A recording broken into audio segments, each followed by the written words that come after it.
योगी जी, प्यार मोहब्बत की बात तो ठीक है, लेकिन जब आपके भाषण सुनते हैं ऐसा लगता है कि आप सिर्फ नफरत फैला रहे हैं, जैसे सिर्फ आग लगा रहे हैं, जैसे किसी का खून पीना चाहते हैं। मैं एक सन्यासी हूं और एक सन्यासी होने के नाते सच बोलने का साहस करता हूं। जो सच है मैं वो बोलता हूं। देश की राजनीति सच स्वीकार करने को तैयार नहीं है। मुझे लगता है एक दिन उस सच को अपने अस्तित्व के लिए अपने उस सच को स्वीकार करना पड़ेगा। ऐसा सच आप कहते हैं कि अगर एक हिंदू का खून बहेगा तो हम 10 मुसलमान का खून बहाएंगे? मुझे लगता है किस परिप्रेक्ष्य में हुआ है, किस परिप्रेक्ष्य में कहा गया है, पूरा वक्तव्य सामने आएगा तो मुझे लगता है उस पर ज़्यादा बेहतर तरीके से बोलूँगा। चलिए, आपको मैं पूरा वक्तव्य सुना देता हूँ। आपका ऐसी क्या बात है। ये वीडियो हमारे पास में है, 27 जनवरी 2007 का, गोरखपुर में कैसे आपके मुंह से मशीन गन से भी ज्यादा आग निकल रही है, ये आपको सुनवाते हैं। अगर एक हिंदू का खून बहेगा तो एक हिंदू के खून के बदले आने वाले समय में हम प्रशासन से एफआईआर दर्ज नहीं करवाएंगे, बल्कि कम से कम 10 ऐसे लोगों की हत्या उससे करवाएंगे जो लोग किसी कतई अब बर्दाश्त की सीमाएं समाप्त हो चुकी हैं। अगर कोई हिंदुओं के घरों और दुकानों में आग लगाता है तो मैं नहीं मानता हूं कि आपको इन सब कृत्यों को करने, इस प्रकार के कृत्य करने से कोई रोकता है। बंधुओं, ये सब सीमाएं स्वाभिमान और सम्मान की पराकाष्ठा को तोड़ती जा रही हैं और आज आप सबको इसके खिलाफ अपनी लड़ाई को लड़ने की तैयारी करनी चाहिए। मैन जी, पूरे फ्लो में बोल रहे हैं आप। भगवा वस्त्र पहन के, साधु का रूप धारण करके इस तरह की नफरत की बात करना ठीक है? देखिए, मैंने उस बात को कंडीशनल कहा है। अगर कोई आपको मारेगा तो मुझे लगता है कि सामने कोई मानव होगा तो उस मानव को आप ये मान सकते हैं कि आपने एक थप्पड़ मारा, आप दूसरा थप्पड़ भी सहन कर सकते हैं। लेकिन अगर सामने दानव है तो अगर मारना, एक हाथ से मारता है, दूसरा हाथ से उसका जवाब भी दीजिए। मैं एक सन्यासी हूँ। अगर हमें शास्त्र का प्रशिक्षण दिया गया तो शास्त्र के साथ साथ शस्त्र का भी। अगर हमारे हाथ में, एक हाथ में माला है तो दूसरे हाथ में हम भाला लेकर के भी चलते हैं, जिससे समाज को शिष्ट भी किया जा सके और दुष्टों को उनके कृत्यों की सजा भी दी जा सके। एक सन्यासी का सही कर्तव्य होता है। योगी जी, आप भारत की पार्लियामेंट के सदस्य हैं, आप उस सर्वोच्च व्यवस्था में हैं जो कानून बनाती है। आप लोगों से कह रहे हैं कि हम एफआईआर दर्ज नहीं करवाएंगे, अगर एक मारेगा तो हम 10 मारेंगे। आप गब्बर सिंह हैं कि हमने प्रशासन से इस बात को कहा। जब प्रशासन बात नहीं मानता है, जहां पर प्रशासनिक व्यवस्था पूरी तरह फेल हो चुकी है, जहां पर वो किसी चीज को सुनने को तैयार नहीं है। गोरखपुर में दर्जनों व्यापारियों की दुकानें आग लगाई जा चुकी थी। एक व्यापारी की हत्या सरेआम इसलिए कर दी जाती क्योंकि हिंदू बालिका को जबरन, मुहर्रम का जुलूस उस बालिका के साथ जबरन करने का प्रयास करता और वो व्यापारी उसको बचाने के लिए आता है तो उसकी हत्या सरेआम पुलिस की जीप से खींच करके, चाकू से गोंद करके उसकी हत्या कर दी जाती है। कोई इस बात को सुनने को तैयार नहीं। आखिर हम लोग बाकी इसके अलावा हमारे पास चारा क्या है? अपने लोगों को संगठित करके इस प्रकार के अन्याय का प्रतिकार करना।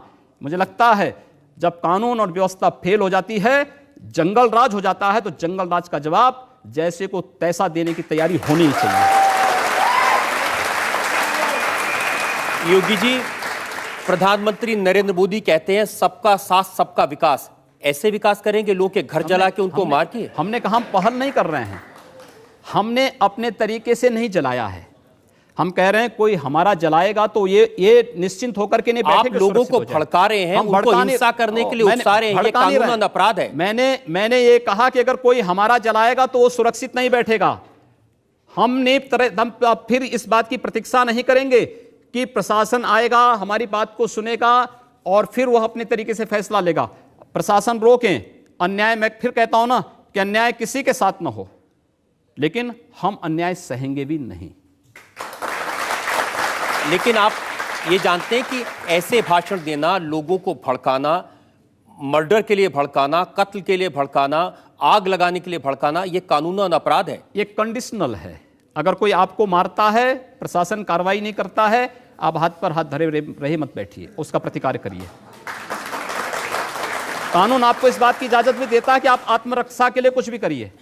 मैं आपकी इस बात से बिल्कुल सहमत नहीं हूं, और बात आपकी सिर्फ यहां नहीं रुक जाती है, आपका अपराध और बड़ा है। आपने कहा कि अगर एक हिंदू बालिका को ले जाएंगे तो हम 100 मुस्लिम बालिकाओं को ले जाएंगे। कितनी खराब बात है। आपको लगता है कि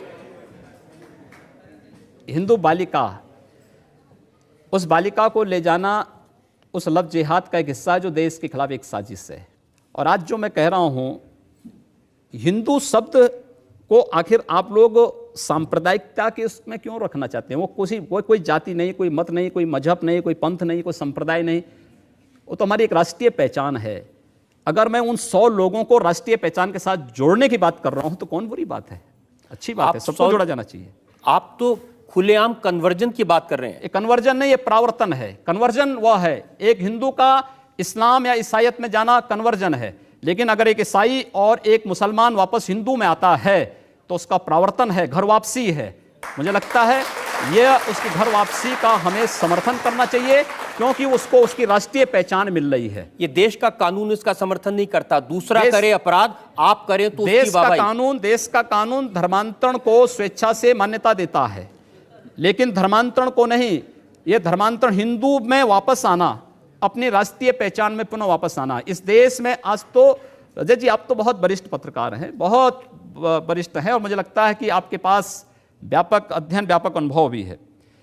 देश के अंदर जो डीएनए थ्योरी आई है, उसने इस बात को साबित किया है कि सब एक ही उससे मूल से हैं।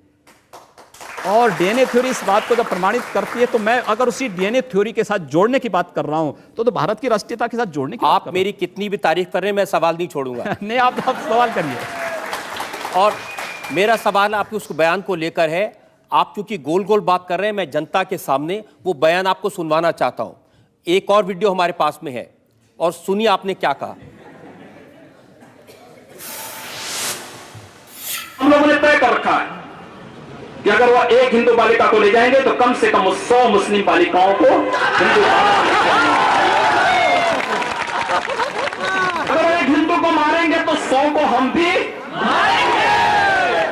आप जनता से कहलवा रहे हैं, वो एक हिंदू को मारेंगे तो 100 को हम भी। लेकिन मैं नहीं कह रहा हूं ना, पब्लिक कह रही है। इस बयान में आपने ये भी कहा कि गोरखपुर में हिंदू लड़के मुस्लिम बालिकाओं से शादी करते हैं, ये परंपरा है। हिंदू मुसलमान, नफरत, मार काट, ये क्या शोभा देता है मंदिर के महंत को, भगवा पहने साधु को? हम कहां मार काट करवा रहे हैं? हम तो शांति से रहना चाहते हैं, बहुत शांति से रहना चाहते हैं। लेकिन जो लोग शांति से रहना नहीं देना चाहते हैं, तो आखिर उसका भी तो कोई उपचार होगा। उपचार जब शासन तंत्र के साथ नहीं होता तो समाज को वह उपचार स्वयं अपने हाथों में लेना पड़ता है, और मुझे लगता है समय आ गया है जब उपचार लेना पड़ेगा। योगी जी, इस समय देश में आपकी सरकार है। जी हाँ। एक तरफ नरेंद्र मोदी लाल किले की प्राचीर से कहते हैं कि 10 साल तक दंगे फसाद को पीछे छोड़ दो, सिर्फ विकास की बात करो। इस देश के अंदर एक भी दंगा हिंदुओं की ओर से नहीं हुआ है। देश के दंगों के इतिहास को अगर आप देखेंगे, मैं आपको बताऊं, पूरे देश के अंदर दंगे कहां होते हैं? 3 श्रेणियां उसकी हैं। 10 से 20% की आबादी, 20 से 35% की आबादी, और 35 से ऊपर की आबादी। 10 से 20 की आबादी जो है, यहां पे छुटपुट सांप्रदायिक झड़पें होती हैं, जहां पर मुस्लिम आबादी 10 से 20% के बीच में है। 20 से 35% की आबादी जहां भीषण दंगे होते हैं, और 35 से ऊपर की आबादी जहां गैर मुस्लिम के लिए कोई जगह नहीं। ये केवल भारत की बात नहीं कर रहा हूं, पूरी दुनिया की मैं बात कर रहा हूं। पूरी दुनिया के अंदर ये सच्चाई है। ये आपकी थ्योरी हो सकती है, मेरी थ्योरी नहीं, जो सच्चाई है। दूसरा, ये एक भी दंगे की, उत्तर प्रदेश में 2.5 वर्ष के दौरान 430 से अधिक सांप्रदायिक हिंसक झड़पें और दंगे हुए हैं। एक भी दंगे की शुरुआत हिंदुओं की ओर से नहीं हुई। एक भी दंगा शुरू करने वाला ना हिंदू होता है ना मुसलमान होता है। कैसी बात कर रहे हैं आप? मैं सच्ची बात कर रहा हूं। आज लोग कह देंगे आईएसआईएस के साथ लड़ने वाले लोग ना हिंदू है ना मुसलमान है, फिर उनके लिए फतिया क्यों पढ़ा जा रहा है? आप कहते हैं कि आतंकवाद की कोई जाति नहीं होती, और राम जन्मभूमि पर हमला करने वाले आतंकवादी जब वहां सुरक्षा बलों के हाथों मारे जाते हैं तो उनके लिए फतिया पढ़ा जाता है? क्यों नहीं उनको अमेरिका की जैसे ओसामा बिन लादेन को अमेरिका ने समुद्र में डाल दिया, पता ही नहीं लगा कहां चला गया, वैसे क्यों नहीं उनके साथ व्यवहार करते हैं? फिर जब उसकी कोई जाति नहीं, उसका कोई मजहब, कोई धर्म नहीं, उसके साथ उसी प्रकार का व्यवहार करिए आप। क्यों उसको फिर जाति के दायरे में, किसी मजहब के दायरे में उसको कैद कर देना ये तो चाहते हैं? आप कर रहे हैं कैद, मैं नहीं कर रहा हूं, ये वे लोग कर रहे हैं